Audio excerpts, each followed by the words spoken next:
नमस्कार दोस्तों, आप सभी लोगों का सिंह मैथमेटिक्स यूट्यूब चैनल पर बहुत बहुत स्वागत है। सभी को एक साथ बहुत बहुत गुड इवनिंग और नमस्कार। तो आज का हमारा एक जो लेक्चर है ये फिजिक्स का लेक्चर है ना। फिजिक्स के लेक्चर पर हम चर्चा करेंगे आज।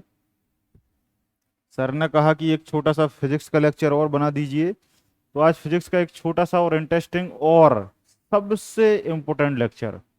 और इससे एग्जाम में क्वेश्चन जो है वो हमेशा आता है। हमेशा पूछा जाता है कि न्यूटन ने किसका नियम दिया, है ना। पहला सिंपल सा क्वेश्चन आता है कि न्यूटन ने कौन सा नियम दिया, तो न्यूटन ने गति का नियम दिया, है ना। न्यूटन के जो है वो कौन से हैं, ये मोशन लॉ हैं, है ना। न्यूटन ने कौन से नियम दिए हैं, मोशन के लॉ हैं, गति के नियम दिए हैं। कौन से नियम दिए हैं भैया, गति के नियम दिए हैं। इनका पूरा नाम है सर आइजैक न्यूटन। क्या नाम भैया, सर आइजैक न्यूटन। तो सर आइजैक न्यूटन ने ये जो नियम है ये काफ़ी सोच समझ के आधार पर दिए, प्रैक्टिकल नियम है, विथ फॉर्मुलेशन फार्मूला के आधार पर, एक्सप्लेनेशन के आधार पर दिए हैं। 1687 में इन्होंने एक पुस्तक लिखी थी, मैथमेटिक्स और प्रिंसिपिया। उसमें इन्होंने बहुत सारी चीज़ों को समाहित किया। तो आज हम चर्चा करेंगे कि न्यूटन के नियम कौन कौन से हैं, और इनमें से क्वेश्चन जो आता है आजकल वो आता है एग्जाम्पल बेस। आपको एग्जाम्पल देगा और आपको बताना पड़ेगा कि एग्जाम्पल किससे संबंधित है। बात समझ में आई। एग्जाम्पल किससे रिलेटेड है, रिलेटेड बताना पड़ेगा। तो आपको ये नियम रटना नहीं है, ये नियम आपको बिल्कुल रटना नहीं है। इनका जो एक आइडिया है वो आपके दिमाग में बैठा होना चाहिए कि आखिर जो ये नियम है वो किस वे में ये अप्लाई होता है। मतलब उसकी एक कहना चाहिए फीलिंग समझनी होगी। ठीक है, तो चलिए समझते हैं। सबसे पहले जो प्रथम नियम है, फर्स्ट लॉ है, इसको जड़त्व का नियम भी कहा जाता है। क्या कहा जाता है भैया, जड़त्व का नियम कहा जाता है। इंग्लिश में कहेंगे इसको इनर्शिया लॉ, है ना। जड़त्व का नियम कहा जाता है, इनर्शिया लॉ कहा जाता है। अब बहुत सारे लोग कहेंगे कि सर ये जड़त्व क्या है, जड़त्व क्या है। तो जड़त्व जो है भैया, इसको मैं जड़ कहता हूं, इसको मैं क्या कहता हूं, जड़ कहता हूं। और जड़ हर व्यक्ति जानता है कि जड़ क्या है। जड़ का मतलब होता है जो जमीन से चिपकी हो, जो जमीन से चिपकी हो। कभी किसी ने जड़ को आसमान में देखा, कभी किसी ने जड़ को ऊपर की ओर देखा, नहीं। जड़ को कभी चलते देखा, नहीं। जड़ हमेशा स्थिर रहती है, पहली चीज जमीन में रहती है, दूसरी चीज और एक जगह स्थायी अंदर की ओर रहती है। कहने का मतलब है कि रखी होती है। तो ये नियम यही कहता है कि अगर कोई वस्तु इस तरीके से रखी है, ये मान लो कोई वस्तु इस तरीके से अगर क्या है भैया, रखी है, तो ये वस्तु रखी रहेगी, ये वस्तु रखी रहेगी। तो ये जो है, ये जो सतह है, इस सतह और इसके बीच क्या है, इस सतह और इसके बीच जो है, दैट इज कॉल्ड जड़, that is called root, that is called inertia, जड़त्व। क्योंकि ये वस्तु क्या है, जड़ी हुई है इस सतह पर, क्या है, जड़ी है। जड़ी का मतलब है ना ये आगे जा सकती ना ये पीछे जा सकती, जब तक कि इस पर बाह्य बल ना लगाया जाए। मतलब इसमें जो है वो बल लगेगा इस तरफ, ठीक है, तभी ये मूव करेगी। और यहां से बल लगेगा तब भी ये मूव करेगी। ठीक है, तो बिना बल के वस्तु को हिलाना या गतिमान करना संभव नहीं है। ये नियम ये कहता है कि कोई वस्तु स्वतंत्र अवस्था में रखी है, स्थिर है, या स्वतंत्र अवस्था में गतिमान है, तो स्थिर वस्तु स्थिर ही रहेगी, गतिमान वस्तु गतिमान ही रहेगी। ये न्यूटन का प्रथम नियम है, यही जड़त्व का नियम कहलाता है। नहीं आया समझ में, समझिए। जैसे हमें ब्रह्मांड मिला, ब्रह्मांड में हमें ये बोर्ड स्थिर मिला, ये बोर्ड हमें क्या मिला, स्थिर मिला। पृथ्वी हमें घूमती हुई मिली, घूमती हुई मिली। ठीक है, अभी बोर्ड स्थिर है तो आज भी स्थिर है, कल भी स्थिर रहेगा, परसों भी स्थिर रहेगा। बस कोई इसमें बल ना लगाए, यहां से और यहां से। अगर यहां से और यहां से बल लगाएगा तो ये उठ जाएगा। ठीक है, पृथ्वी, पृथ्वी पर हम बल नहीं लगा रहे, पृथ्वी घूम रही है बढ़िया स्वतंत्र अवस्था में, राउंड ले रही है। कल को कोई बहुत बड़ी मशीन आ जाए, या कोई बहुत बड़ा उल्का पिंड, या कोई तारा टूट जाए, या कुछ भी, स्काईफॉल या कोई मिसाइल गिर जाए बहुत बड़ी, तो जब वो पृथ्वी पे गिरेगी तो बाह्यबल लगेगा और उसकी जो गति है वो डिस्टर्ब हो जाएगी। तो गतिमान वस्तु स्वतंत्र है जब तक गतिमान है, लेकिन जैसे ही आपने हस्तक्षेप किया और उसमें समस्या खड़ी हो जाती है। तो आई होप आप समझ गए होंगे कि ये प्रथम नियम क्या कहता है ना, जड़त्व का नियम क्या कहता है। तो जड़त्व को एक प्रकार से हम क्या कह सकते हैं, द्रव्यमान भी कह सकते हैं।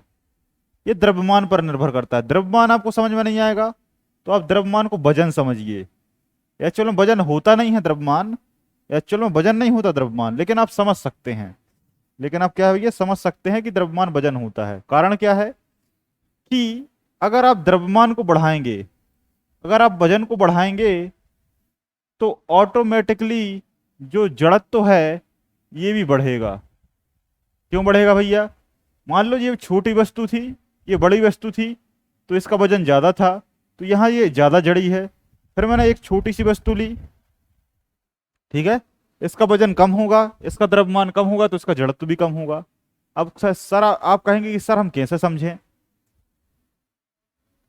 आप एक छोटी सी कील को उठाइए, कील को उठाइए, तो आप उठा लेंगे आसानी से। मैं कहूं कि आप एक ट्रक ट्रक को उठा के बताइए, ट्रक को उठाइए, एक बहुत बड़ी चट्टान को उठाइए, पर्वत को उठाइए, नदी को उठाइए, तो आप उठा पाएंगे क्या? नहीं उठा पाएंगे। क्यों नहीं उठा पाएंगे? क्योंकि उनका वजन ज्यादा है, द्रव्यमान ज्यादा है। जब द्रव्यमान ज्यादा है तो ये खुद आइडेंटिफाई करता है कि ये ज्यादा जड़ा हुआ है, ये जमीन पर या समतल पर ज्यादा जड़ा हुआ है। और जब ज्यादा जड़ा हुआ है तो जो इनर्सिया है, जो जड़त्व है, वो क्या है, बढ़ जाता है। तो उसे अधिक बल लगाने की, ट्रक को चलाना है तो अधिक बल लगाना पड़ेगा, साइकिल को चलाना है तो कम बल लगाना पड़ेगा। इसी का मतलब है कि जड़त्व है। जड़त्व को एक भाषा में और हम समझ सकते हैं, ये जड़त्व जो है वो गति का विरोध करता है। क्या करता है भाई? ये गति का विरोध करता है, या ऐसा कह सकते हैं कि गति का उल्टा है। अगर गति प्लस है तो ये माइनस है, और अगर गति माइनस है तो ये प्लस है। अब आप कहेंगे कैसे? अब आप कहेंगे कैसे? सपोज महसूस करिए, कोई वस्तु चल रही है, तो जमीन जो है ना, जमीन वो उसे रोक रही है अपनी ओर। रोकती है कि नहीं? जैसे मैंने यहां से चलना शुरू किया, तो मैंने जब बल लगाया तो मैं यहां से चल के यहां तक आ गया, लेकिन जैसे ही मैंने बल लगाना छोड़ दिया तो मैं रुक गया। बात क्लियर है? फिर मैंने बल लगाया, मैं यहाँ पीछे की ओर आ गया, फिर मैंने बल छोड़ दिया, मैं रुक गया। तो मतलब मुझे कोई ना कोई तो रोक रहा है ना, कोई ना कोई तो मुझे रोक रहा है ना। कौन रोक रहा है? पृथ्वी का तल और ये वस्तु का वजन।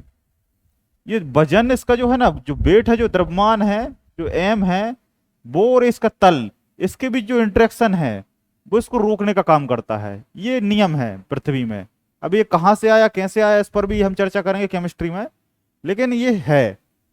जब मैं शक्ति लगाऊंगा ना, जब ही चल पाऊंगा, शक्ति छोड़ दूंगा मेरा काम तमाम हो जाएगा। ठीक है? तो इस तरीके से हम जड़त्व को आइडेंटिफाई करते हैं। अब जड़त्व के और प्रथम नियम के कुछ नियम हैं।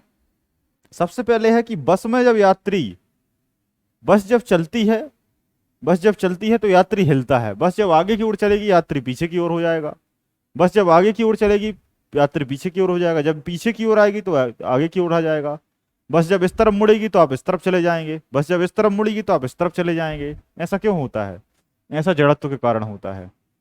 ठीक है? तो ऐसा एग्जाम्पल लिखाएगा कि बस में जब यात्री हिलता है तो किस नियम को फॉलो करता है। ठीक? तो याद रखें, कपड़े झटकने से जो उसके कण है वो निकल जाते हैं। बिल्कुल, कपड़े में बहुत सारी धूल होती है। आप ऐसा करके ऐसा करिए, ऐसा करके ऐसा करिए, और जैसे ही ऐसा करेंगे तो जो धूल के कण है वो बाहर निकल जाएंगे। ऐसा क्यों होता है? ऐसा इसलिए होता है, मैं समझाता हूं। जैसे मान लो ये रूमाल है, इसमें कण है, कण है, जड़त्व तो है, क्योंकि कण जो है वो जड़ा है इस कपड़े में। मैंने इस तरीके से ऐसा किया, ये ऐसा किया, तो सारे कण निकल गए। क्यों निकल गए? क्योंकि मैंने इसको गति दी, और जब गति दी वस्तु को, जब मैंने वस्तु को गति दी तो वस्तु और स्थल के बीच में जो जड़ तो लगा था वो डिस्टर्ब हो गया और उसने कणों को निकाल दिया। अगला, पेड़। पेड़ जब हिलता है, पेड़ दो चीजों, ये तो हिलता है हवा में, या हम पकड़ के हिलाते हैं। जब कभी बचपन में बेर एर खाए होंगे, जामुन आमुन खाया होगा, अभी जामुन का सीजन भी है। तो पेड़ हिलाने से जो है वो फल गिर जाते हैं। क्यों गिर जाते हैं? क्योंकि जो जड़त तो है, मतलब जो उसका डंठल है वो डंठल ऐसा जुड़ा हुआ है। मान लो ये जामुन है, ये टहनी है, ये जामुन है, ये जामुन लगी है, ये जामुन लगी है। तो जामुन और ये डंठल जो है ये चिपका हुआ है। जब चिपका है तो इस तल के बीच में क्या है? जड़त तो है, जड़ा है। जैसे ही मैंने पेड़ को हिलाया तो ये जड़त तो कम हो गया। जब जड़त तो कम हो गया तो इसने छोड़ दिया जामुन नीचे। आपने फटाक से उठाई और फटाक से अंदर। क्लियर? अगला द्वितीय नियम। द्वितीय नियम को कहा जाता है संवेग का नियम। संवेग का नियम है ना, इंग्लिश में कहते हैं मोमेंटम लॉ। मोमेंटम लॉ, ठीक है भाई, मोमेंटम लॉ। अच्छा हाँ, फॉर्मूला बताना तो भूल गया मैं। प्रथम नियम का जो फॉर्मूला है वो है F equal to F proportional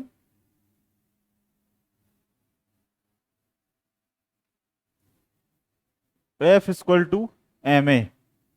ठीक है, जहां एफ क्या है? बल है, एम क्या है? द्रव्यमान है, और ए क्या है? त्वरण है। इस फॉर्मूले को याद रखिएगा, ये पूछा जाता है कि गति का प्रथम नियम बताओ। तो एक ये भी है और एक ये भी है, v बराबर u प्लस ए टी। ये भी हम बताएंगे, कभी चर्चा करेंगे। ये भी है गति का नियम, v बराबर u प्लस ए टी। अगला संवेग का नियम जो है वो p इक्वल टू एम भी होता है। जहां पर p क्या है? जहां पर p क्या है? संवेग है, m क्या है? द्रव्यमान, और v क्या है? v क्या है भैया? v यहाँ पर वेग है, वेलोसिटी है, वेग है। तो इसमें क्या होता है कि ये किसी वस्तु में निहित होता है। ये कुल मिलाकर वेग और द्रव्यमान का गुणनफल है। जैसे मान लो एक वस्तु का द्रव्यमान 2 है और उसका वेग 4 है, तो 4 दूनी 8 निकल के क्या आएगा? संवेग आएगा भैया। बस इतना सा समझ लो।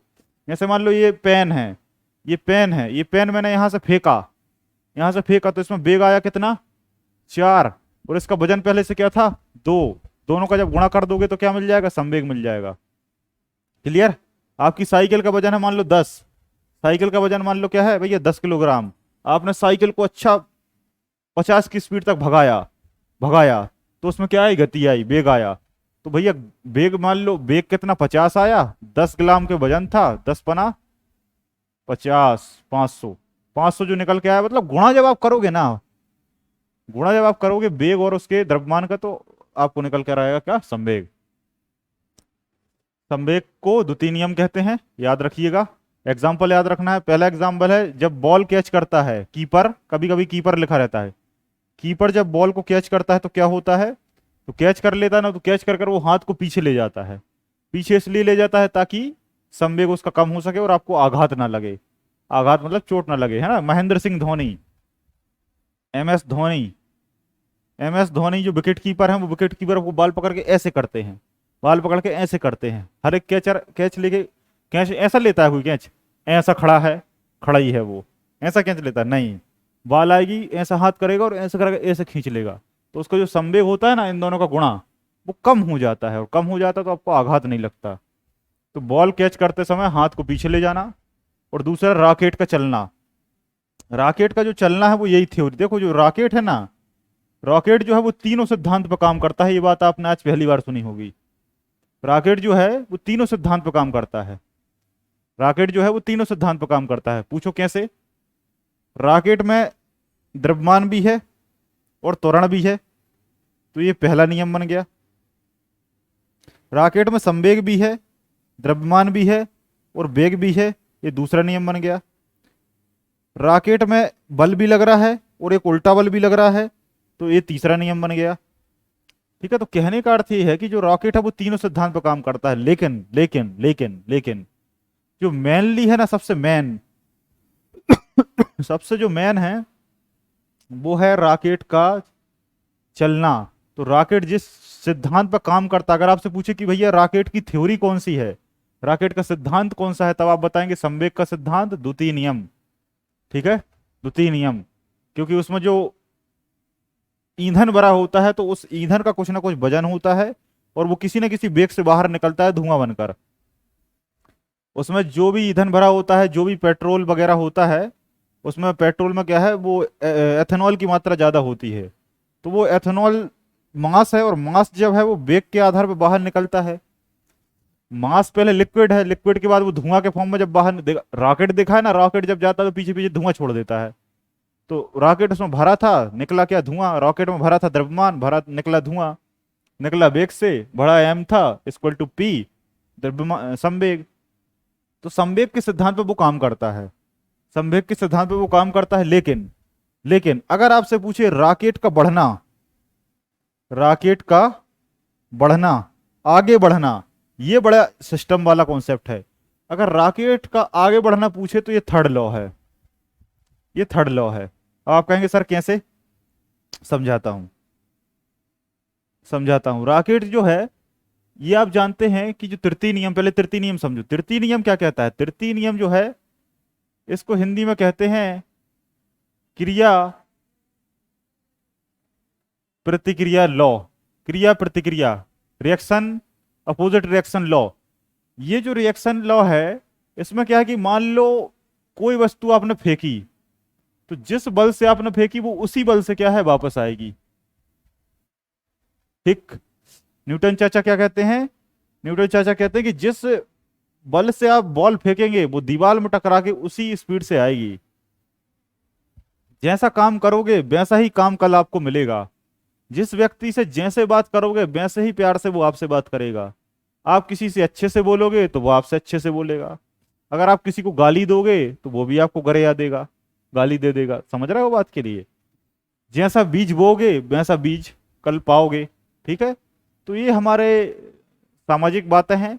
उन्हीं सामाजिक बातों को फॉर्मूला बेस बनाकर न्यूटन चाचा ने प्रस्तुत किया है, जिसको हमने गति का तृतीय नियम माना और इसे हमने क्रिया प्रतिक्रिया नियम कह दिया।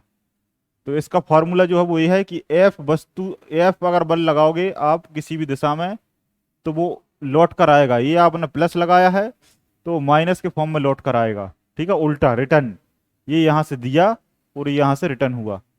ठीक है। अब आप कहेंगे सर कैसे? जब कोई चीज आगे जाती है तो उसका प्रभाव पीछे की भी ओर होता है। जैसे मान लो एग्जाम्पल के दृष्टिकोण से बंदूक आपने चलाई, जब बंदूक चलाओगे तो बंदूक की गोली तो आगे चली जाएगी लेकिन बंदूक पीछे की ओर भी आएगी। बंदूक जो है भैया वो पीछे की ओर भी आएगी। तो जब बंदूक पीछे की ओर आएगी ना, इसी को क्या कहते हैं? इसी को कहते हैं प्रतिक्रिया। बंदूक आपने चलाई, आपने क्या किया? क्रिया। बंदूक आपने चलाई, आपने क्या किया? क्रिया। लेकिन जब बुलेट आगे चली गई और बंदूक का जो वो है, क्या बोलेंगे उसको, जो ढांचा है वो पीछे की ओर आएगा, दैट इज कॉल्ड प्रतिक्रिया। जो बुलेट है वो तो आगे की ओर चल गई लेकिन बंदूक जो है वो पीछे की ओर आई, तो वो प्रतिक्रिया, क्रिया प्रतिक्रिया। अगला है नाव में चप्पू। नाव में चप्पू समझते हो? वो ऐसे ऐसे चलाते हैं, ऐसे ऐसे। तो चप्पू यूं लिया, पीछे की ओर चलाया तो नाव आगे की ओर बढ़ी। चप्पू पीछे की ओर किया, नाव आगे की ओर बढ़ी। ठीक है। तो पीछे की ओर चलाया, आपने क्रिया किया और नाव आगे की ओर बढ़ी, प्रतिक्रिया हुई। इसी को थोड़ा सा अपडेट करके पूछने लगा है आजकल कि नाव से जब आप कूदते हो तो नाव पीछे की ओर चली जाती है। ऐसा क्यों? तृतीय नियम के आधार पर। कभी कभी आप नदी में उतरे होंगे नाव से, तो नाव जो है वो किनारे पर लग जाती है, बोट। तो जब किनारे पर लग जाती है तो आप जंप लगाते हो, जंप लगाते हो किनारे पर कूदने के लिए, ताकि आप पानी में भीगो ना और आपको जो डेको है वो लड़कियों के सामने खराब ना हो, लड़कियों का लड़कों के सामने खराब ना हो। पानी में भीग जाओगे फिर आपको कौन देखेगा? तो डेको खराब ना हो उसके लिए आप किनारे पर कूदते हो, किनारे पे कूदते हो ना। याद आ गया ना वो दिन?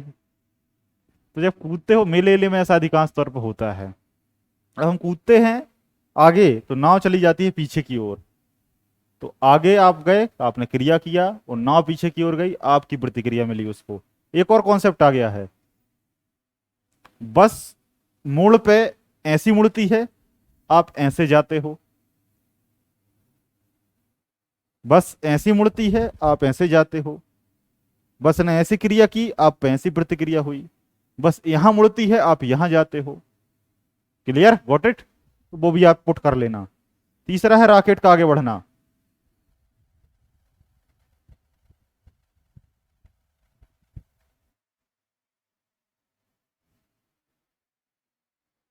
ये आपका रॉकेट है,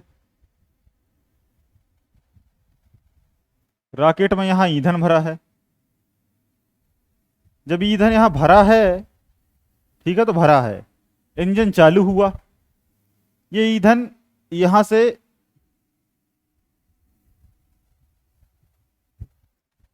से ईंधन निकला नीचे की ओर, तो ईंधन यहां की ओर निकला, फिर इसी ईंधन ने यहां पर प्रतिक्रिया लगाई और रॉकेट आगे की ओर बढ़ गया। ईंधन नीचे की ओर निकला, रॉकेट आगे की ओर बढ़ा, फिर ईंधन नीचे की ओर निकला, फिर रॉकेट आगे की ओर बढ़ा। तो ईंधन जब निकल के पीछे निकल के जा रहा है ना, नीचे निकल के जा रहा है, तो रॉकेट को आगे बढ़ा रहा है। ये समझ पाया? समझो, ईंधन जो है वो आप हो और रॉकेट जो है वो नाव है। क्लियर? ईंधन जो है वो आप हो और रॉकेट जो है वो नाव है। आप नीचे की ओर कूदे, नाव पीछे की ओर गई। ईंधन नीचे की ओर कूदा धुआं बनकर और उसने रॉकेट को आगे फेंक दिया। तो याद रखना, रॉकेट का आगे बढ़ना तृतीय नियम, रॉकेट का आगे बढ़ना दैट इज कॉल्ड तृतीय नियम। रॉकेट के ईंधन का निकलना दैट इज कॉल्ड तृतीय नियम। रॉकेट का ईंधन निकलकर रॉकेट को आगे बढ़ा देना दैट इज कॉल्ड तृतीय नियम। और रॉकेट किस सिद्धांत पर चलता है दैट इज कॉल्ड द्वितीय नियम, दैट इज कॉल्ड द्वितीय नियम। रॉकेट किस सिद्धांत पर काम करता है, रॉकेट किस सिद्धांत से चलता है, रॉकेट पर कौन सी थ्योरी अप्लाइड होती है, ठीक है, तब आपको लगाना है संवेग संरक्षण का दूसरा नियम। क्लियर? और पहला नियम तो आप जानते हो, पहला नियम ज्यादा अप्लाई नहीं होता रॉकेट पर, लेकिन फिर भी रॉकेट जो है वो एक बल से चलता है, और जब बल से चलता है तो उसमें द्रव्यमान भी है और उसमें त्वरण भी आ जाता है। इसलिए कहते हैं इसलिए कहते हैं कि ये नियम भी फॉलो कर दे, लेकिन इसको मान्यता बिल्कुल नहीं देनी है। ये ऑप्शन में आ जाए कभी नहीं लगाना, लेकिन मैंने आपको जानकारी के लिए बस बताया है, मैंने बस जानकारी के लिए बताया है, तो इसलिए आप इस जानकारी को बरकरार रखें, ठीक है। लेकिन अगर ऑप्शन में आए तो आपको इन्हीं दोनों को चूज करना है, या तो आप संवेग संरक्षण के नियम को करेंगे P इक्वल टू एम भी, या फिर आप F माइनस एफ को करेंगे। इसमें आप देख लेना, आगे बढ़ना पूछा है तभी आपको लगाना है, ठीक है। तो गति के तीन नियम है, दो प्रकार से हैं, एक ये है F equal to m a है, F equal to m a है, P इक्वल टू एम भी है, P बराबर मास इंटू वेलोसिटी, और आपका F equal to minus F है। इसके अलावा जो हमारी पृथ्वी का त्वरण है उसके संबंध में भी तीन नियम जारी होते हैं। एक है V बराबर U प्लस ए टी, एक है S बराबर U T plus 1/2 A T square, और एक है V स्क्वायर बराबर यू स्क्वायर प्लस 2AS। इन्हीं के तीन और हैं जो आपने अभी तक नहीं सुने होंगे, इन्हीं के तीन और हैं जिनमें क्या है, जिनमें कुछ नहीं है, जिनमें कुछ नहीं है। V बराबर U प्लस जी टी, अच्छा इन्हीं के तीन और हैं, V बराबर U प्लस जी टी और V बराबर U माइनस जी टी। ये आप पहली बार सुन रहे होंगे शायद। S बराबर U T plus 1/2 G T square और माइनस जी टी स्क्वायर, है ना, बस जी का मान प्लस में रहेगा और माइनस में रहेगा। और V स्क्वायर बराबर यू स्क्वायर प्लस 2GS, और यू स्क्वायर बराबर V स्क्वायर बराबर you square minus plus 2GS, ठीक है। तो कुल मिलाकर सामान्य तौर पर ये तीन नियम हैं, ठीक है। और जब पृथ्वी के त्वरण के सापेक्ष आप बात करेंगे, ऊपर जाना और नीचे जाना, तो ऊपर नीचे में क्या है, त्वरण लगता है A, ये सामान्य लिखा जाता है। लेकिन जब ऊपर जाता है वस्तु और जब नीचे जाता है तो ये यहाँ G आ जाता है। G मतलब होता है गुरुत्वीय त्वरण, बस ये लिखा जाता है, एक ही बात, बस लिखा जाता है। A मतलब त्वरण होता है और उस त्वरण को हम गुरुत्वीय त्वरण कहते हैं, पृथ्वी का त्वरण कहते हैं, जो कि 9.8 मीटर प्रति सेकंड होता है ना। इसको याद रख लेना, ये क्वेश्चन आ सकता है, आ सकता क्या, आएगा, आ गया। तो वो G दर्शाता है ना, तो G दर्शाता है। जब ऊपर से नीचे आता है तो प्लस होता है, और नीचे से ऊपर जाता है तो माइनस होता है, और पीक पर 0 हो जाता है। याद रखना इस चीज को, ये बात भी बहुत कम लोग जानते हैं। जब यहां आप खड़े हो, आपने बॉल फेंकी, बॉल यहां तक पहुंची और यहां से फिर गिरने लगी, यहां के फिर रुक गई। जब यहां से फेंकी तो G माइनस हो रहा है और यहां जीरो हो गया। एक स्थिति ऐसी आती है कि बॉल ऊपर रुक जाती है 1 सेकंड के लिए, जीरो, और फिर नीचे plus plus plus plus plus plus plus plus plus plus plus plus, speed से आता है, स्पीड से आता है मतलब प्लस, और यहां से स्लो जाता है, स्लो मतलब माइनस। फेंकोगे धीरे धीरे धीरे धीरे स्लो होता जाएगा, ऊपर जाकर स्लो हो जाएगा जीरो, फिर वहां से आएगा भयंकर स्पीड से और धड़ाम से गिरेगा। धड़ाम से ऊपर जाता है, कभी धड़ाम से ऊपर नहीं जाता, ऊपर जाएगा स्लो, रुक जाएगा ऊपर जाके, फिर नीचे आएगा बड़े दम लगा के, एकदम टफ तरीके से।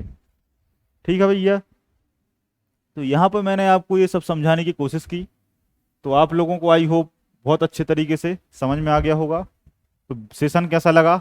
अगर धमाकेदार सेशन लगा हो तो बता दीजिएगा भाई। इसी तरीके से हम फिजिक्स पर भी बहुत सारे लेक्चर लाएंगे, केमिस्ट्री पर भी बहुत सारे लेक्चर लाएंगे। कमेंट में जरूर बताइए यार, कमेंट में बताएंगे तभी बात बनेगी, ठीक है। तो आप सभी लोगों का इस वीडियो को देखने के लिए बहुत बहुत धन्यवाद। Wish you all the very best, good luck, and अपना ध्यान रखें, अपने घर वालों का ध्यान रखें, और जम के पढ़ाई करें और सिलेक्शन लेके ही आएँ। ठीक है, मिलते हैं। जय हिंद, जय भारत।